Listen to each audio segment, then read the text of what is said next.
When it comes to logo design, one of the most common questions I get asked is, how many logos do I present to the client? Now this is a much debated topic when it comes to logo design, and I think many designers will tell you different things. But really, it all comes down to a few factors. Now it's important to mention here that there is no right or wrong amount, only what's best for you and what has been agreed between you and your client. In this video, I'm going to discuss this question and offer up some insight which has worked really well for me. So let's get into it. So here I am in Illustrator where we left off in the previous episode. This is a typical proposal doc I will use to present my design to a client. If you want to take a closer look at this document, you can find it in the downloadable course folder. The course folder comes with my complete logo design solution I will be demonstrating on this course, including all my design example files and documents at each step to aid your learning experience. The folder also comes with design resources, such as a logo design process checklist, process documents and templates, a project folder structure, color sample charts, and a logo proposal document example, all of which you can not only learn from, but use in your own design process. To get the full learning experience and use the resources to help develop your own logo project, I recommend you get the course folder. Download link with instructions is in the description. So with the course folder open, click into the design process example folder, click into the presentation folder, and click to open the illustrated document or PDF called Euphoria Proposal, and you'll have the same document I have open here. Now, in my proposal here, you can see that I am presenting just one idea. Now, I have done this for the sake of the course, just to keep it focused. However, in my experience, I have included multiple ideas in a presentation. When it comes to how many logo designs to present to your client, it really comes down to the following key factors: work situation, client expectations, time, and budget. In my experience, I have had as little as 2 days to come up with a logo design and as much as 2 months with a variety of budgets from small to large. Now, as a designer, you will typically be working in one of two scenarios. You will either be working as an employed designer as part of a studio, full-time or freelance, or you will be working for yourself as an independent designer or solo freelancer. Now, depending on which scenario you are working in, things can change a lot. If you are working with a design studio, a client may have a large budget, and the studio may want to explore a variety of design routes to present to the client, which they can see and discuss, and will typically allocate a month or two to research and development. In my experience, I have worked with big design agencies where the client has a big budget of around 20 to 100,000 plus, and given us a large amount of time to design and explore ideas where multiple routes are expected. Typically, when working as an employed designer in a studio, you won't get much say in the amount of work you need to do if you are working with a director or senior staff. Now, if you're working for yourself as an independent designer, this is where things are different. As an independent designer, it is your prerogative on how you work and how many logo designs you create. Now, it's not unheard of for a logo designer to simply state they will work to X amount of time and produce one logo design. As an independent designer, you can state your terms and the client can take it or leave it. It's all about managing clients' expectations here.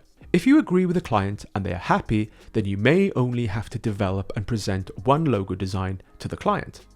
However, if the client wants to see more, then you will have to negotiate the budget for your time. Some clients may not have a big budget, so you may spend less time on the process and develop only one design. The only downside to this is that if the client does not like the logo, you may have to start the entire process all over again. In my experience, I have also worked as an independent designer, where the client will have a smaller budget. In this instance, I will negotiate the budget and manage expectations. For me, I have quite a methodical process, and as you have seen on this course, I am all about strategy, which I believe is really important in logo design. Now, I really like to thoroughly research and understand the company, business, or product and take time to brainstorm to inspire my ideas to base my logo design around. Now, I always insist on the importance of this process to my clients to ensure I can deliver a well-considered, crafted and bespoke logo design of high quality.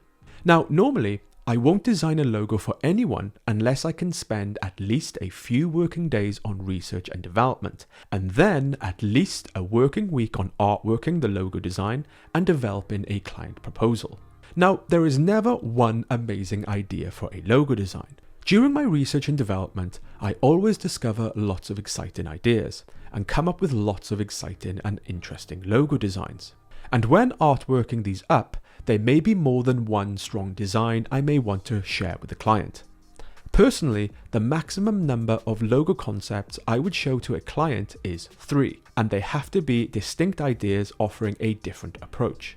In some instances, I may also include a few options for each specific logo concept, only if they are strong enough. In my experience, I have found this to work well and achieve the best results. This helps to keep the client focused, and this offers up a degree of comparison and room to maneuver if the client has any concerns. Now, keep in mind, I'll only do this if I am given the time and budget. Now, this is just my personal approach. Keep in mind, there is no right or wrong amount, only what is best for you and what has been agreed with you and your client. I like to spend a bit of time to develop my work. However, if you find yourself in a situation where you have less time, then you should negotiate with the client, move quicker, and simply produce one logo design. If you feel that only one is needed, then go for it. So back to my proposal document, you can see here that in my research and discovery, I developed 3 key concept territories to base my logo design on, but I have only included one logo design for one territory. Now, normally I would include a design for each concept territory, but I have kept this to one for the sake of this course, just to keep things focused. Normally, my presentation would be a bit larger than this, including 2 additional logo concept designs with in situ visuals. So those are the factors that will determine how many logos you may pitch to a client. When it comes to how many logos to present to the client, it really comes down to the following key factors: work situation, client expectations, time, and budget. Now, looking at my proposal document, you can see that a lot of work can go into selling your design to a client. It's a lot of work putting together a document like this, and it can be hard and time consuming getting hold of the perfect images to place our logo design into to really sell to the client. So all this can take a long time to develop, and as discussed in this video, time can be a big factor on the level of work we can deliver. One thing we will always be bound by is time, and as they say, time is money. Today we are fortunate with a multitude of creative resources online which we can consider for our work. Such creative resources do not just save us an enormous amount of time, but also enhance our creative arsenal. In the next video, I'm going to discuss using pre-designed visual assets and resources and how they can benefit our logo design client proposals. So see you in the next video.